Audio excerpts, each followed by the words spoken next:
Hoy tengo un programa muy especial para los que son historiadores y los que les gusta la historia de Jujuy, el Marqués de Yavi. Él se llamaba Juan José Feliciano Fernández Campero. Con él trabaja para la corona. En 1813 se produce su traspaso a las tropas patriotas. Pero después hasta llega a ser congresal para el 2016. Es una avivada del Marqués de Yavi de oler que se venía la derrota de las tropas españolas que bajaban desde el Alto Perú, o sintió un llamado.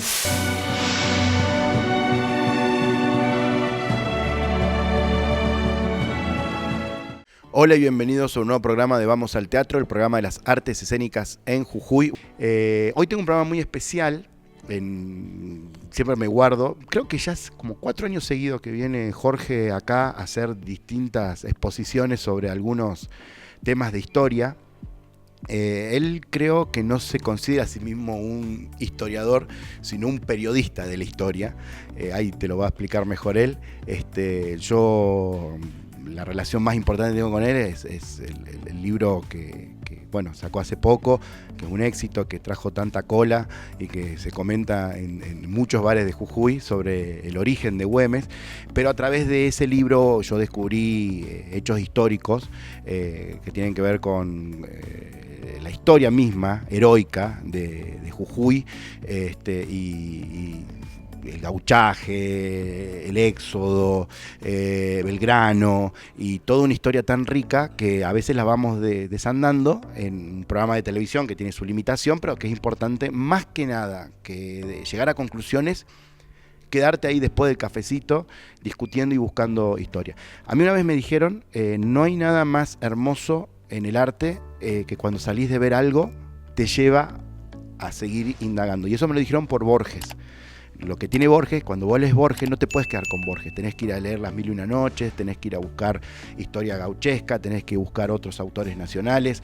Es imposible entenderlo a Borges solo por Borges. Él te abre un mundo de entretenimiento, de intelectualidad, de historia, que después termina como nutriendo el ser intelectual de uno. Y en el caso de Jorge lo que tiene es que siempre él, un tema te lleva a otro tema y otro tema, y si fueras amigo de él no tendrías plata para pagar tantos cafés necesarios para entender un cronista de la historia. Bienvenido nuevamente, Vamos al Teatro. ¿Qué tal? Buenos días. ¿Qué tal? Encantado de verte, sí. Estamos habitualmente año a año, estamos conversando y charlando un poquito, llevándole algunas inquietudes a tu comunidad, ¿no?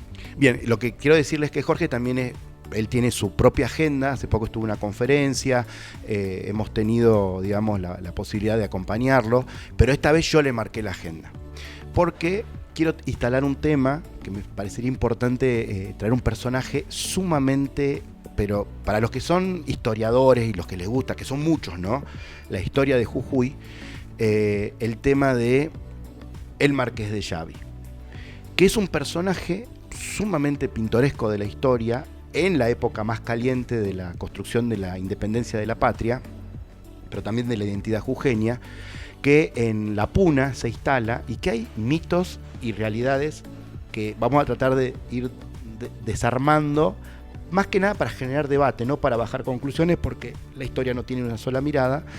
A mí me impactó cuando estuve en Yavi, varias veces. Tengo un amigo ahí, Javier Briones, que tenía el hostal, que, bueno, las actividades limitadas que tiene Yavi, pero en la belleza paisajística, uno llegaba siempre a la casa del marqués y nada, vos llegás ahí, es como entender que hace 200 años gente vivía, tenía su vida social, religiosa, que era muy importante, política y militar, porque era una parte caliente de la historia argentina. Así que lo voy a dejar a Jorge que él un poco exponga. Yo quizás si tengo alguna pregunta muy limitada le haga, pero la idea es que vos te empapes de historia y conozcamos este personaje. Así que Jorge, el micrófono, el programa es tuyo. Bueno, te agradezco. Bueno, tenemos que hablar, vos me pediste específicamente sobre el Marqués de Yavi o de Tojo, más conocido como, el título era nobiliario Marqués de Tojo. Él se llamaba Juan José Feliciano Fernández Campero. Y el marquesado se inicia en 1708, es decir, cuando la corona adjudica el título nobiliario a a los ascendientes de Campero.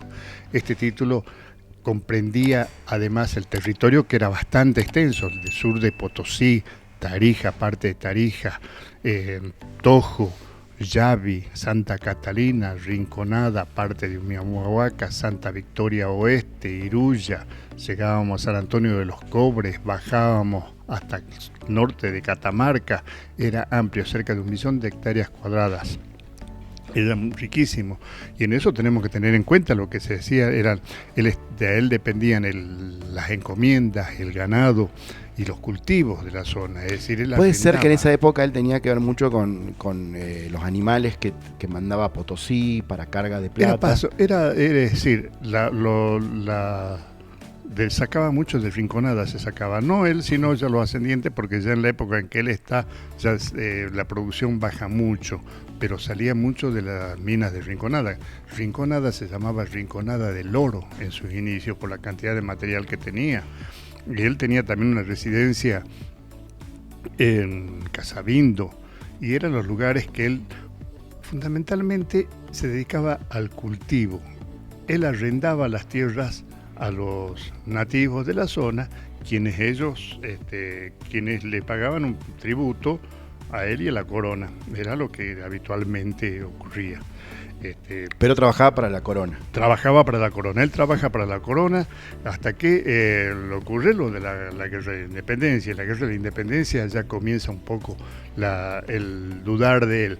Él en su principio trabajó mucho con la corona y también se sumó a la corona española en 1810. En 1810, te voy a leer una frase de Goyeneche, que estaba a cargo de las tropas españolas, le pide que sume todos los hombres que pudiera a las milicias, más las milicias de Yavi, a las tropas de Tarija. Y él se va con 120 puneños, se suma a las tropas españolas.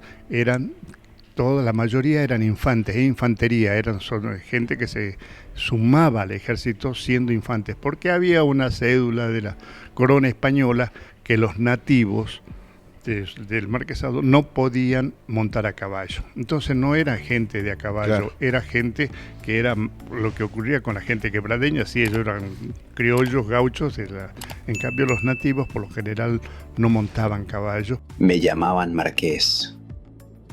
No era un apodo, era un título de verdad, el marquesado del Valle de Tojo, aunque la gente, para simplificar, decía Yavi.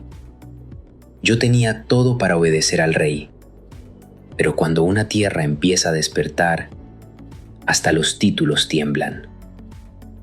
Mi nombre fue Juan José Fernández Campero, aunque casi todos me recuerdan como el Marqués de Yavi.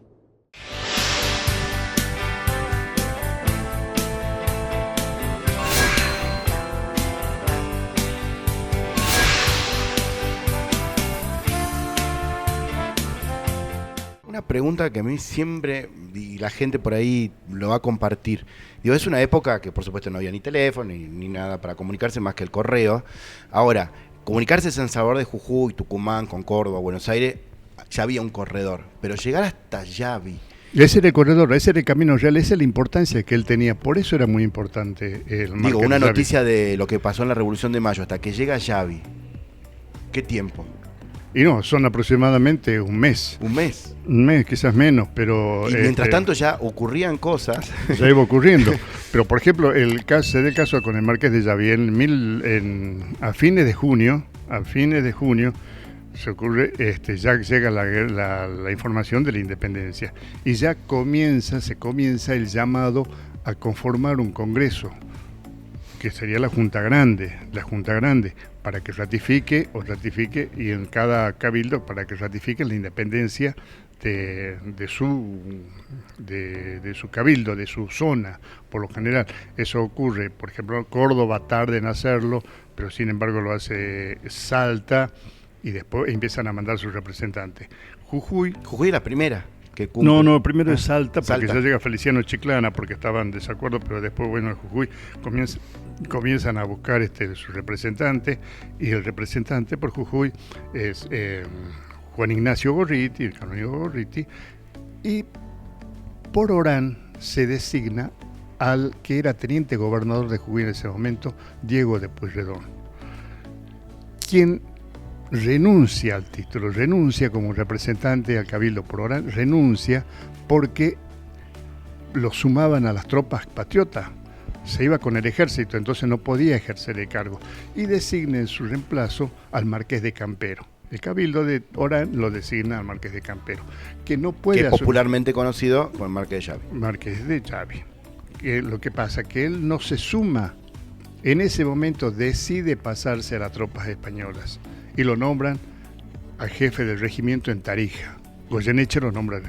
Y ahí ocurre algo que realmente llama la atención, porque un español, Larrea, estaba a cargo del ejército, recibe unas instrucciones de González Balcarce para que no se sume a las tropas españolas y no le hacen caso al Marqués de Llavi.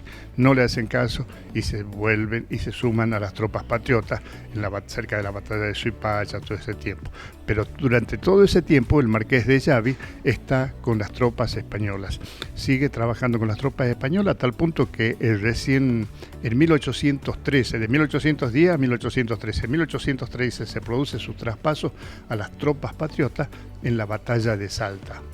En la batalla de Salta había o sea que en el paso de los españoles hacia la Quebrada y Jujuy, él todavía era realista. Él era realista. Entonces los recibió.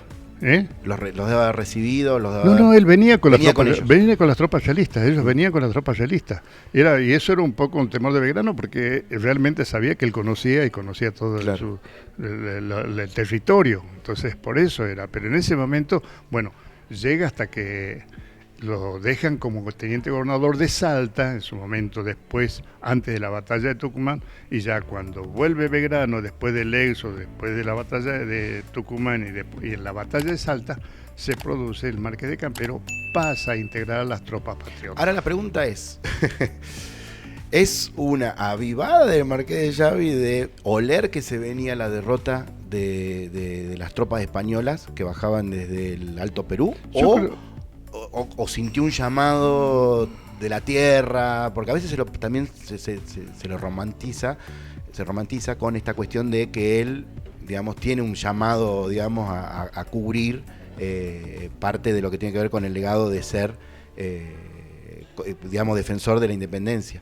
Yo creo que es fundamental el trabajo de él, porque ya habían perdido Tucumán, vienen a Salta, pasa en ese momento justo a pasar al... Sí, pero él tenía más para perder, claro. Porque él tenía un título nobiliario que le permitía la posesión de todas las tierras, y él sabía que si... Pero mientras no perdieran la independencia. Claro, pero aparte de perder la independencia, ya había decretado en 1813, claro. En la Asamblea de 1813, que se habían caducado los títulos nobiliarios.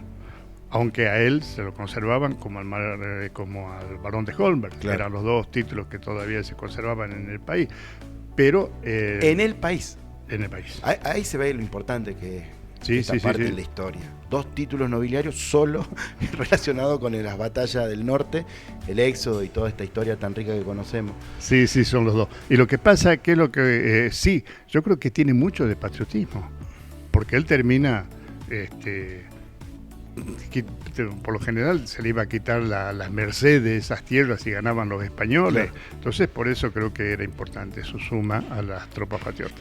Hay un dato importante, que él pasa de estar en ser parte de la defensa de la corona, pero después hasta llega a ser congresal para el 2016, teniendo en cuenta que en 3 años le toman una confianza dentro de todo este desarrollo político en el norte, y le proponen ser congresal en la Casa de Tucumán. Así es, por el departamento de Chichas. De Chichas. Es el sur boliviano, porque se instalan mucho también, los mismos descendientes de Marqués de Llavi se instalan en Tarija y son unos grandes defensores después de la independencia de Bolivia. Por eso era representante de Chichas, pero todavía no puede asumir porque viene la derrota de la sorpresa de Llavi, que en la sorpresa de Llavi hay 2 versiones. La versión que tienen los españoles, que dicen que ellos utilizan el retiro y la sorpresa, si se retiran sus tropas para caer de nuevo en sorpresa, que lo tenían planificado según los españoles, y encuentran a los patriotas en Yavi, que habían avanzado conjuntamente con el marqués y un representante de Güemes con tropas criollas, que estaban cenando, estaban almorzando. Cuando estaban almorzando le cayeron de sorpresa y ahí los apresaron. Mientras tanto, la versión española, la versión de los patriotas, es que estaban en ese momento en misa cuando le cae la sorpresa a los españoles, y bueno, ahí se produce el combate donde lo ponen preso al marqués, y de ahí comienza el gran largo penal. El problema del ¿Y la familia del marqués? La familia del marqués queda en una parte en Bolivia, aislada, siguen trabajando, pero siguen con las tierras. El problema era el marqués en sí, que estaba prisionero. El marqués se lo llevan preso a Potosí, y en Potosí se escapa, pero no consigue apoyo, y además él no se veía con las condiciones. Era una persona muy obesa. Obesa, sí. Obesa, sí, entonces, sí. Ahora, qué fuerte, ¿no? Porque la puna sigue siendo dura para ir hoy con 4x4, y sigue siendo dura para caminarla, y hacer todo ese movimiento físico, ¿no? De ir a Tarija, bajar, los combates, la familia, el correo. Es una historia muy fuerte. Yo fui elegido diputado por Chichas para el Congreso de Tucumán, pero no llegué a sentarme en esa sala. No llegué a votar la independencia, porque estaba intentando defenderla. En agosto de 1816 reuní a mis hombres en La Puna. Ya sabíamos que la América del Sur se había declarado libre, y allí juramos sostenerla. Hablé de cadenas rotas, de 300 años de obediencia, de una América nueva. Hasta soñamos con un Cusco que volviera a ser lo que había sido. Pero la guerra no perdona los sueños. El 15 de noviembre de 1816, en Yavi, nos sorprendieron.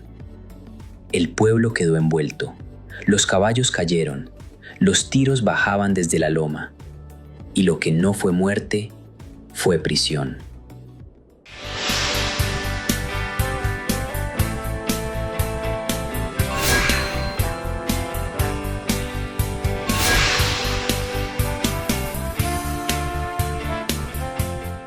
¿Conocés el museo? Sí, lo conozco. ¿Qué te parece su conservación? No, está bien. Lo que pasa es que también hubo muchísimo saqueo, que es realmente doloroso.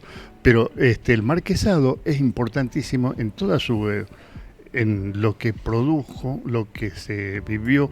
Y en eso hay una doctora que algún día tendrías que conversar con ella, la doctora Gabriela Sica, que hace referencia y que tiene todo un estudio de todo lo que fue el marquesado de Tojo y marquesado de Yavi.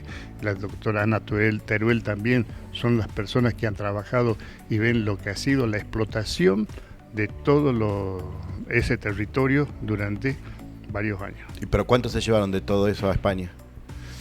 Incalculable, porque es muy difícil hablar sobre las minas de Potosí, uno puede hablar de las minas de Potosí, pero no puede hablar de las minas de Rinconada. Claro. Era a tal punto que era famosa para llamarse Rinconada del oro por todo el oro que sacaban. Es un oro que no solo se llevaban los españoles, también se lo llevaron los incas. Los incas se instalaron en ese lugar y empezaron a llevarse el oro al Alto Perú.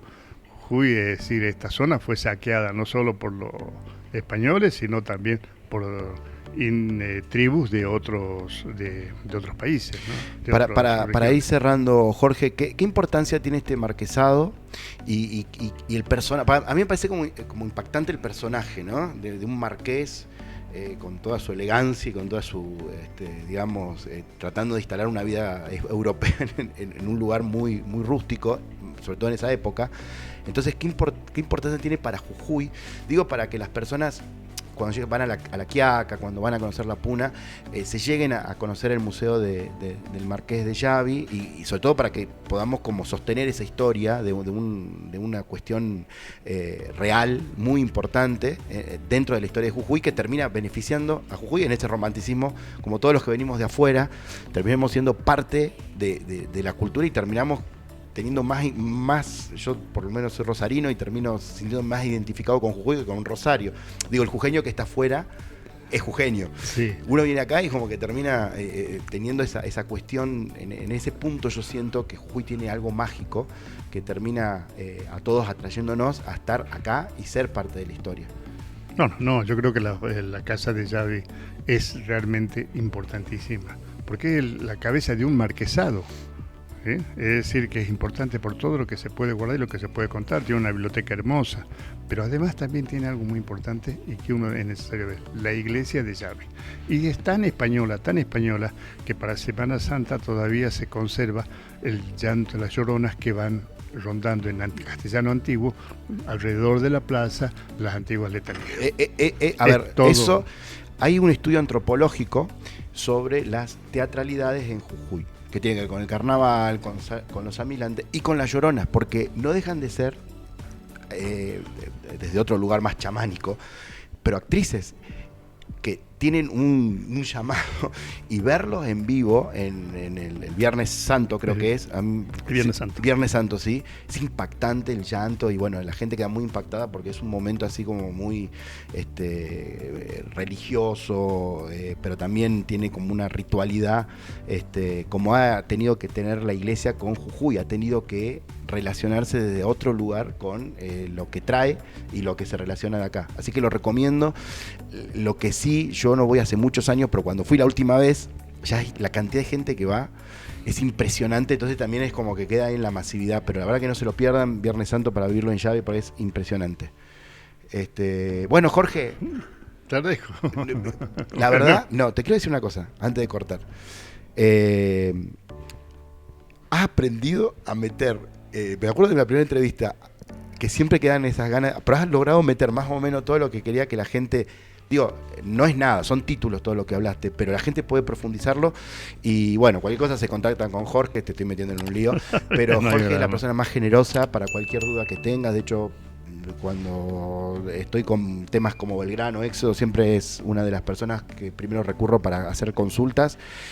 Ahora sí, te voy a pedir para cerrar que le hables a la cámara y que un poco invites a las nuevas generaciones. Digo, Jujuy tiene una gran relación con la historia y hay toda una generación de intelectuales y gente con canas que sigue apostando a la historia. Pero bueno, las nuevas generaciones, con el TikTok, con el celular, un poco se pierde a veces esa maravilla que no lo van a encontrar en la tecnología.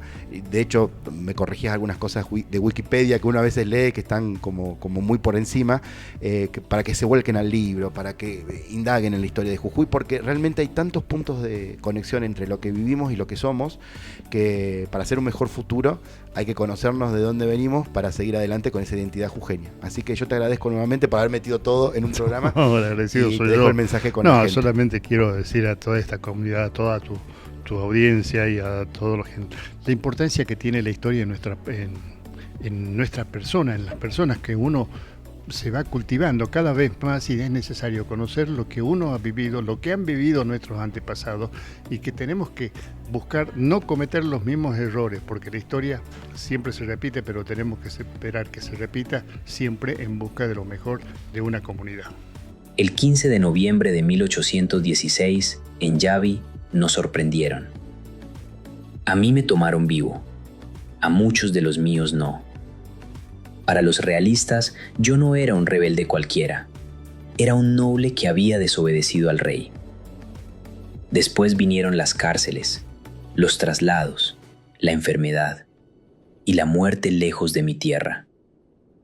Morí en Jamaica, sin volver a ver Yavi.